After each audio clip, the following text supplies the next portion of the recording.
why are people so obsessed with this list and MAGA in particular? So this takes us back to this 2019. He dies, and then it's like, well, he didn't kill himself, and it's a lot of MAGA oriented people that were associated with it. Well, why, right? And the answer is that going all the way back to 2015, so 10 years now. Now this does take us. The story's hard because you kind of dip back and forth between conspiracy and real crimes that happened. But this part was the conspiracy. You remember QAnon, right? Of The course. people holding the queue and the Pizza Gate and people at Comet Pizza.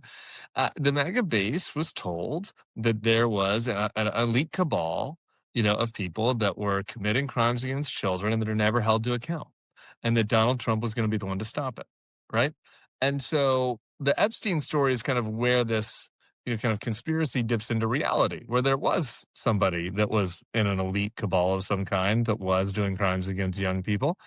And so like the conspiracy and the reality kind of fused, right? The QAnon and the Pizzagate stuff and the Epstein stuff, like all fused into one big narrative among Trump supporters.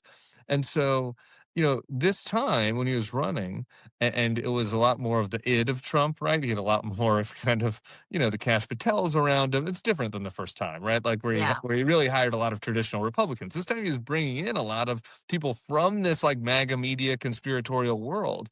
And so all these folks were thinking, finally, it's going to happen. He's back in there. We're going to get the bad people. We're going to get the Democrats and the financiers and the Hollywood people that were involved in this. And so then for Trump, 6 months in, to say to them, well, actually, there's nothing to see there, nothing there.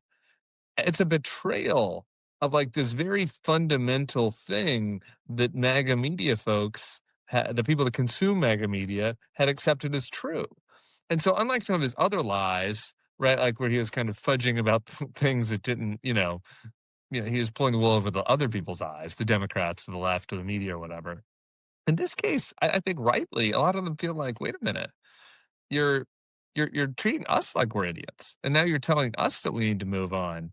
But this is part of the deal. Like this is part of the contract. Like you're going to get back in there, and then we're going to get the bad guys.